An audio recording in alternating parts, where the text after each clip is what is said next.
An imperfect season had a perfect ending. Mark Rogers TV, the voice of college football, talking up Ohio State as the Buckeyes complete 2018 with a win on New Year's Day 2019, the Big Ten Championship and the Rose Bowl Championship, and Urban Meyer off into the sunset. We got Claire Crawford on the line to talk up the Buckeyes. Claire, how are you? Happy New Year. Happy New Year to you. Doing well.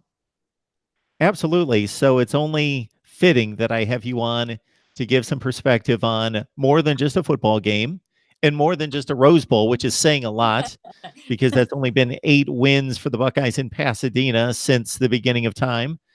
So these are pretty special all to themselves, but then you add a certain coach finishing off his career at Ohio State, and it's a big deal. It is. And you and I talked about it ahead of time, how excited we were about the Rose Bowl as, legacy Ohio State fans. That's a really nice way of saying that we're old.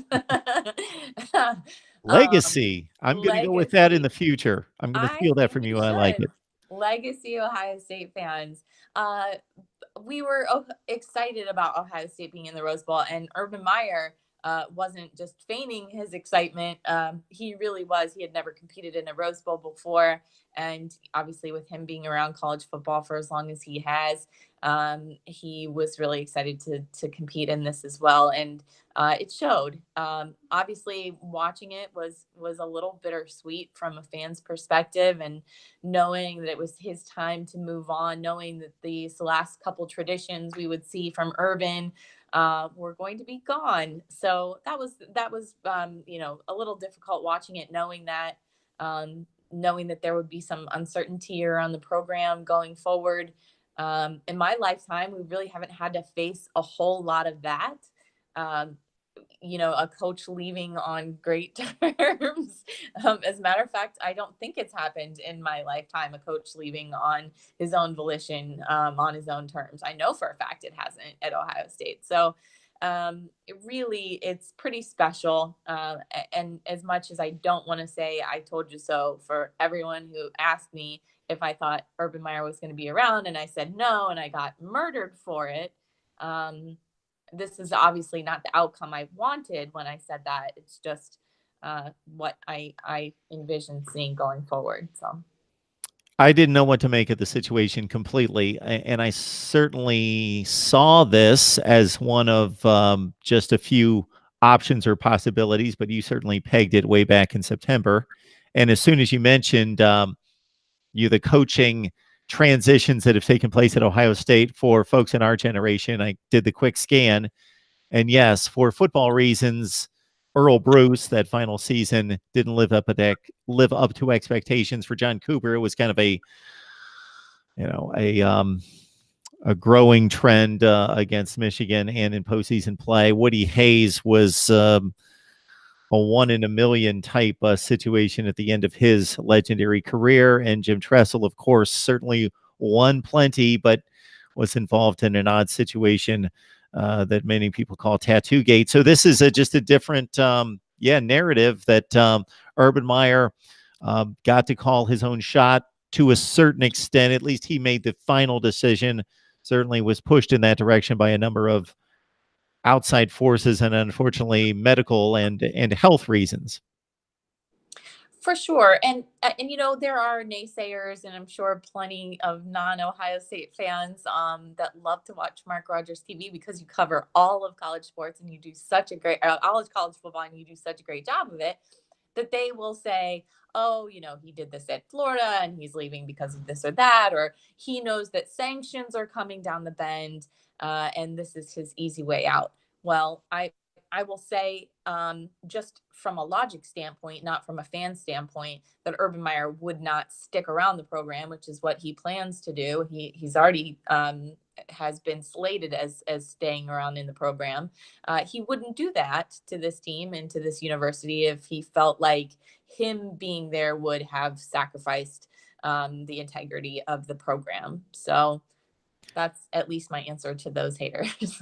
Yeah, so every time he answers the question, and I believe that most of the mainstream reporters, anchors, analysts have approached the question in a pretty respectful tone, but also try not to be naive by saying, this is your plan, this is the outcome that you're letting us know about, and certainly where you are right now. And they kind of frame it in that direction. But I'm really going to pull one out of left field. What if Ryan Day, whether he has a good run or not so good run at Ohio State, and simply this popped into my head, considering Urban Meyer's relatively young age at 54, if it's 5 or 6 years from now and Urban Meyer has the position he has at Ohio State, and he thinks, hey, maybe I can do this for 3 or 4 years, or maybe not even that long, but maybe we need a jolt, and he's still a relatively man. The talking thing is not working for me tonight.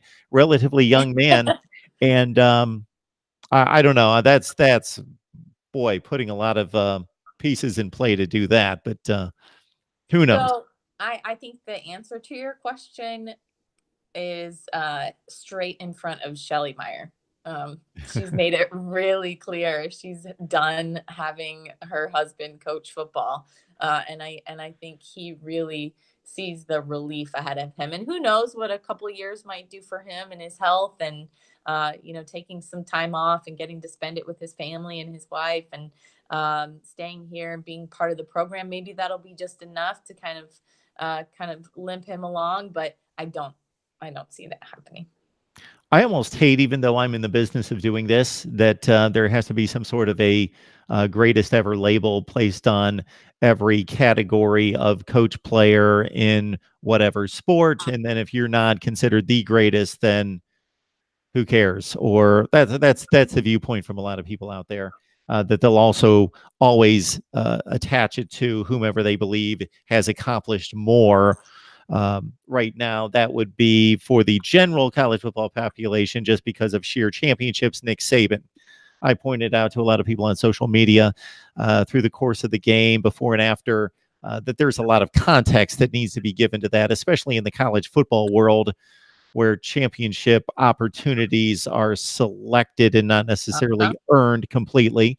The statement I made about Urban Meyer, and I backed it up and it can be backed up in a plethora of different metrics, is most consistent winner in the history of modern college football.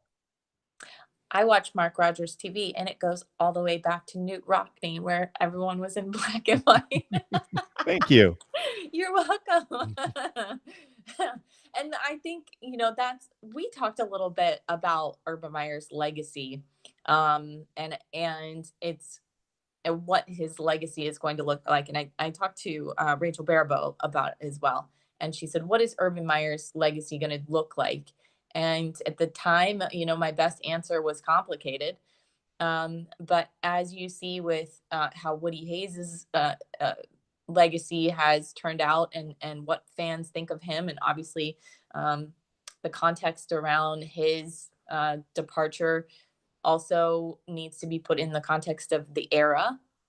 And I think eventually that will be the same with the era that we're living in now as well. So I fully appreciate the fact that the turmoil that happened this year, and all of the off the field really distractions that happened, and the dismissal of Zach Smith, and the drama, and the really deep digging that I'm sure he had to do personally and emotionally in order to kind of get through this season.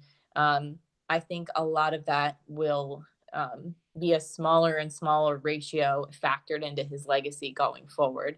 I think what we're going to remember is how successful he was, the lives that he changed, the boys that turned into men in the program, the men that took those lessons and taught other people, and went on to grow and be a part of their communities as well. Well stated, Claire. And if I had any sense of timing, I would leave us right there. But I'm going to ask you one other thing. Maybe I need to work on my craft a little bit more, but I just need to ask this. So in our social media, illogical fandom state of mind for many out there, I was even seeing all over social media, not just a random few. I was seeing comments made about Kirby Smart, the Georgia head coach, after they so ashamedly lost the SEC championship game in like the last 30 seconds and finished number 5 in the country, and then lost a bowl game that that he should be thrown to the wayside. Right. Of course, the goal for Ohio State is to get to the playoff, but I think Urban Meyer has done an exceptional job of publicly stating and then getting it across to his team that we can't control that. When it happens, that's great. We will take on the next mission, as he calls it. What we can control is beating the teams on the schedule that will conclude with a Big Ten championship, and they accomplished that the last 2 years. And then other pieces did not fall into place that they could not control. And so I think to compare the Ohio State situation to Georgia, and I don't know what the motivation was there, but it just speaks more to the greatness of Urban Meyer to keep his team focused and on point to the next game, the next challenge, regardless of what the disappointment was. And then they go out and take care of business.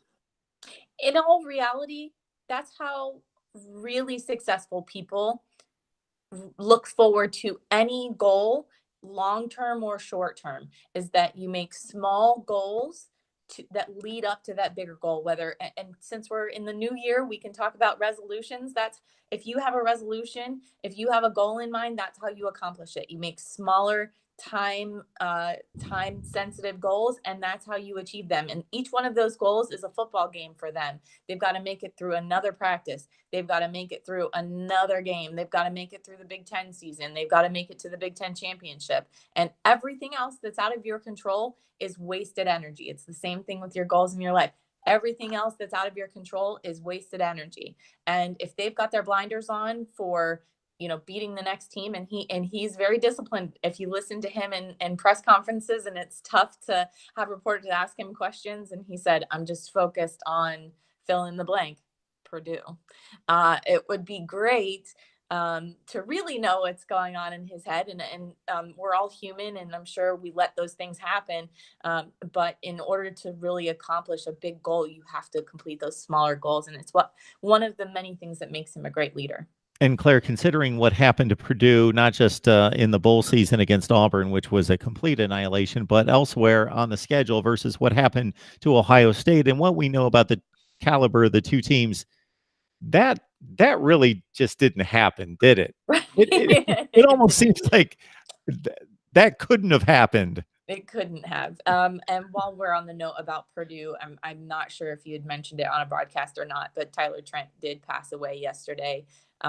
For anyone that followed college football and what an inspiration he was, definitely check it out. But he was a super fan, a student at Purdue that had an epic battle with cancer, and both football teams honored him when he was at the game at Ohio State. It was one of the very few positive things that came out of that game. So we'll try to put a silver lining on whatever happened during that game.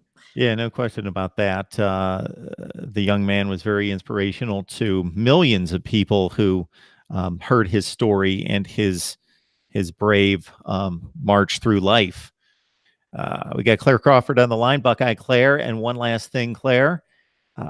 So you were able to enjoy and embrace, despite knowing that it was Urban Meyer's last game, and also that the Buckeyes could have been somewhere else.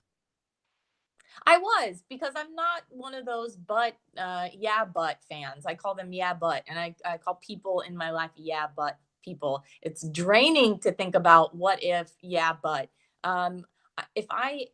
if I don't enjoy what's in front of me, knowing, obviously it was bittersweet because, like I mentioned before, there are traditions that we're going to see gone, and you see his family was there, and it's such a special day. It's on New Year's Day. It's the Rose Bowl. If I didn't just entrench myself in the joy of watching this football game. Now, there were times where I thought the intensity was lacking a little bit. And, if we're looking at X's and O's, the second half, they weren't making great adjustments, and they fell kind of flat offensively offensively and defensively in the second half. We'll give the Huskies some credit for their second half adjustments as well. But most certainly, I was able to sit back and enjoy the game for what it is. Of course, Ohio State fans, because of what happened leading up to this game with Georgia losing and Notre Dame losing, there are Ohio State fans that are myopic and believe that Ohio State should be.